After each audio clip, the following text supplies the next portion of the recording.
different temperatures, 2 different densities, 2 different life forms. Not the same. And when they come together, that one stays inside of the other, but they don't mix. And when he got ready to talk about that, he had a Muslim on the boat with him, and he said, we already know that. That's in the Quran 1,400 years ago. Yeah, we won't make that then into anything. Leave it. Then, when this book talks about when the river of sweet water pours into the salinity of the salt water, and they don't mix. And you go to the Mississippi River, and you find the same thing that it says right here. And it talks to us in here about the stars. It talks about the moon and the sun and the earth and everything that Allah created, and describes them in detail, and tells us that the earth is doing what? Kawi. Turning. The same thing like when you'd make a turban, kawi. Turning. The earth is turning. And nobody believed that back then, because you don't feel the earth turning, do you? So we assumed that the earth was the center of the universe, and that the sun was going around us, what we thought. But it mentions that even the sun is in orbit. The earth is in orbit. How could the sun be in an orbit? But guess what we found out? It's in an orbit. The sun has an orbit. It's not being still. And the moon is going, the earth is going around the sun the same way the moon is going around the earth. All of it's moving, swimming. And Allah uses this, swimming. Who is telling us this? The Rabbil Alameen, the Lord of the worlds. I don't see your point, son. I didn't think you would. I didn't expect you to. I'm not doing this just for you. I'm reminding myself and anybody else that can hear me, because I'm not trying to guide you. If your Lord wants you guided, He'll guide you. But He says in this book, do not the unbelievers see it? Take a look at this book. If it were from other than Allah, you would find within it what? Many contradictions. Find one. We're waiting. 1,400 years we're waiting, and so far all they come up with is some goofy websites that they put up today and take down tomorrow. The only reason they stay there is because stupid Muslims keep passing around the wrong websites. Our website, on the other hand, is islamtomorrow.com, which you're free to pass around. Alhamdulillah, I'm over it. You got to watch out for Texans, by the way. You know, you're either with us or... Never mind, that's another speech. So back to the classroom. And here's this boy, this young boy, talking. The professor's like paralyzed. He can't think anymore. He never heard anybody talk like that. And he keeps pointing to this book and talking about the Quran. The Quran says, if you're in doubt about it, bring a book like it. 1,400 years. Nobody did that. Now I'm going to digress just for a minute and let you think. I have visited on many campuses throughout the United States and Canada, and in Mexico, and in Pakistan, Egypt, and in Turkey.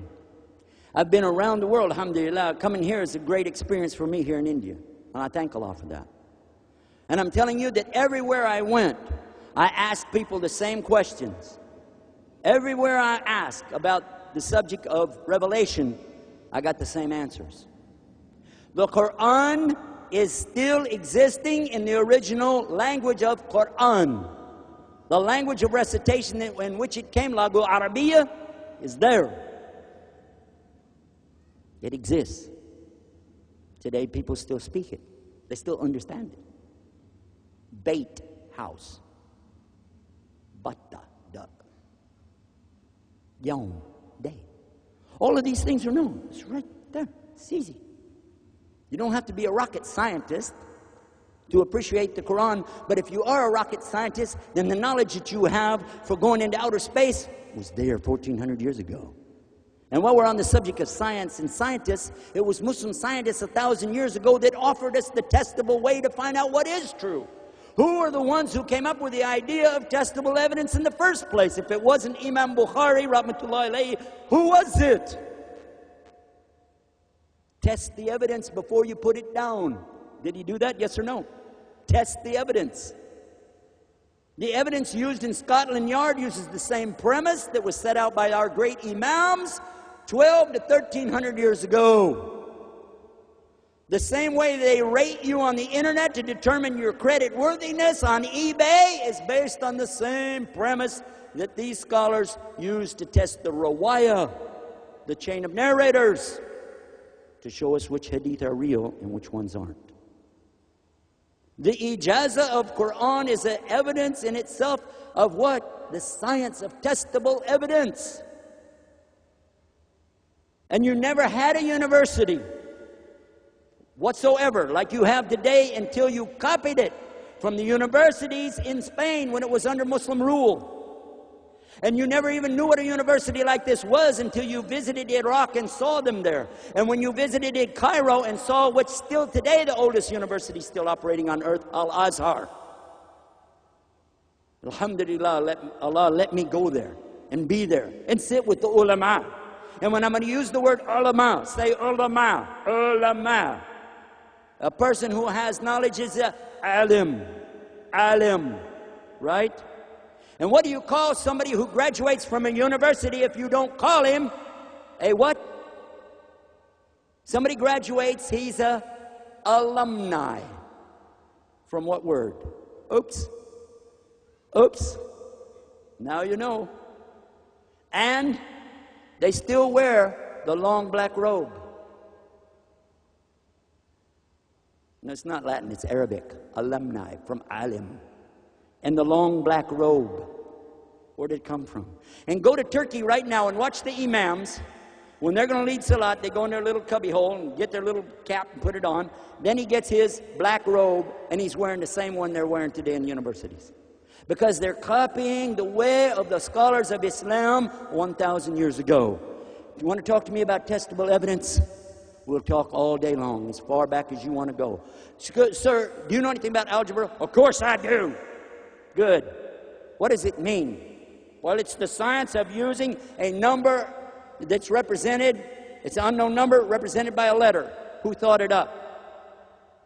I don't know. Algebra. It's Arabic.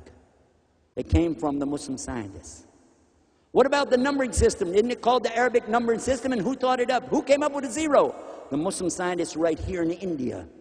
Only they called it Arabic because they didn't want to call them Muslim. So they said anybody became Arabicized. They didn't want to say they became Muslim. And how do you account for the fact that every single one of these evidences here is irrefutable and there's no mistakes in this book? How? Go ahead. Show me. I brought something that's testable evidence. It even tells me that people like you who don't want to believe, whether I warn you or warn you not, la yu'minun, you're not going to believe because Allah has placed a seal on your heart. He placed a seal on your hearing. He placed a seal over your seeing another seal. Who did that? Your Creator, because you don't want to know Him. And until you want to know Him, you're not going to know Him because He doesn't need you. Professor doesn't have anything else to say. He's already thinking, I'm going to get this kid out of my class. That's it. Finish. Just sit down. Oh, sir, one more thing. I just have one last question, and I'm going to go sit down. Good. What's your question? Sir, you told us to you that testable evidence is something that you can see. That's right. Something you can hear. That's right. Something that you can smell or taste. Something you could feel. Something you could imagine. That's right. So all of these things, sir, are testable evidence to you. That's right. Sir, can I ask you one final question? Just one. Go ahead. Sir, has anybody ever seen your brain? Has anybody ever heard your brain? Has anybody ever smelled your brain, tasted your brain, felt your brain, or imagined your brain? No? Well then, sir, according to your testable evidence, you don't have a brain.